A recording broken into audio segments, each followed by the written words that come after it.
So it's more than 800 athletes coming from almost 40 different countries? Okay, now I understand why it's called Super Worlds.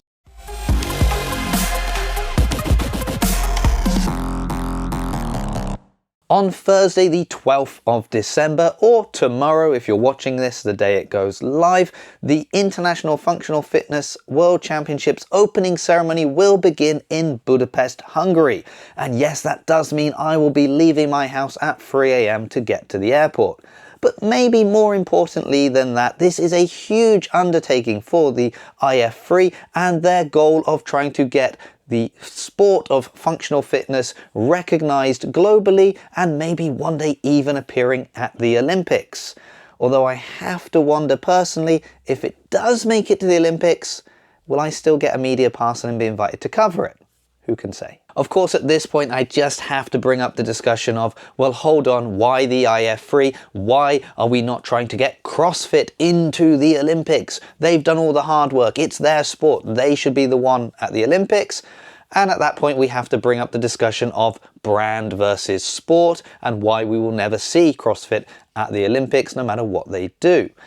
And if we're also thinking, well, I don't really care about the Olympics, so it doesn't matter if functional fitness makes it there or not, I would say look to the other benefits that come when something is recognized as an official sport within a country. So you can think about how that works with education around the sport at schools, or maybe things like government funding. Now, that is not an exhaustive list. If you would like to know more about this, then I would recommend watching my video with the British Functional Fitness Federation, where we discuss this topic at length. I have linked it somewhere around here. Of course, every country will be slightly different, and actually some countries have already recognized functional fitness as an official sport. But let's just pretend for a moment that we don't care about any of that. Let's just look at the competition on its own as a fitness competition. What can we expect? Well, as is quite often the case, we are going to have various divisions. We'll have our masters athletes, we'll have our teens, we will also have the open division, and there will also be a team competition as well.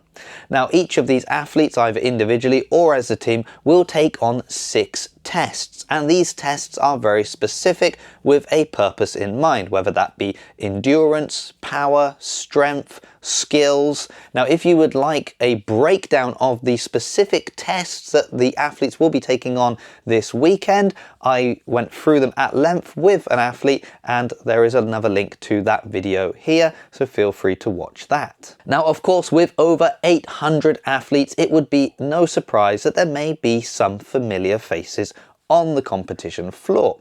For example, if we followed any of FitFest this weekend, we would have seen both Ella Wilkinson and Colin Bossard, who will both be representing their respective countries at the IF3 Worlds Championships. Now, Ella, for example, will be joined by the likes of Tom Kingdon, who we would have seen competing at the European semi-final this year. And joining Colin, representing Switzerland, we have Mirjam von Rohr. I really hope I got her name right. Now, you might recognize her either from High Rocks or potentially from winning this year's CrossFit Open. Now, speaking of competing last weekend, yes, we had FitFest, but you might have also seen there was a pretty big comp going on in Dubai as well, and we would have seen Matilda Garnes on the podium. Well, she is returning. She is a Norwegian champion for IF3, and she will be back this weekend to defend her title. Now, with more than 800 athletes competing, it's no surprise that I'm not mentioning them all right now. But if there is an athlete competing that you know and you think I should go and speak to, just let me know in the comments below and I will do my best to track them down in Budapest. But let's just quickly talk about the global representation, because it is quite impressive. So Sweden, Norway and Hungary, they have the most athletes competing. But even when we start to scroll down to the bottom of the list, it's interesting to see the countries that will at least be sending a couple of representatives. Mongolia, South Africa, Iran, Uzbekistan. In fact, I wonder if we went through the list, I'm sure we would all find at least one country we'd probably never heard of before, or at least we couldn't point to on a map. And yet here they are being put on the map through fitness by these representatives. Well, hopefully this brief discussion has piqued your interest. Unfortunately, if it is too late for you to jump on a plane and join us in Budapest, don't worry, I have been assured there will be a live stream, so you'll be able to watch it from the comfort of your homes, and when we have more details about that, I will make sure to post them. And of course, I will be there. We will be doing interviews with the athletes, reporting from the competition floor, and maybe just recounting our experience in Budapest in general. So please make sure you are subscribed to the YouTube channel and my Instagram, JasonCF Media, so you can follow all of that. And of course, if you know you're going to be there yourself, well, please let me know, and hopefully we can have a brief chat. Well, I know it was a short video, but I've got to get to bed. It's an early start in the morning, and hopefully I will see you in Budapest.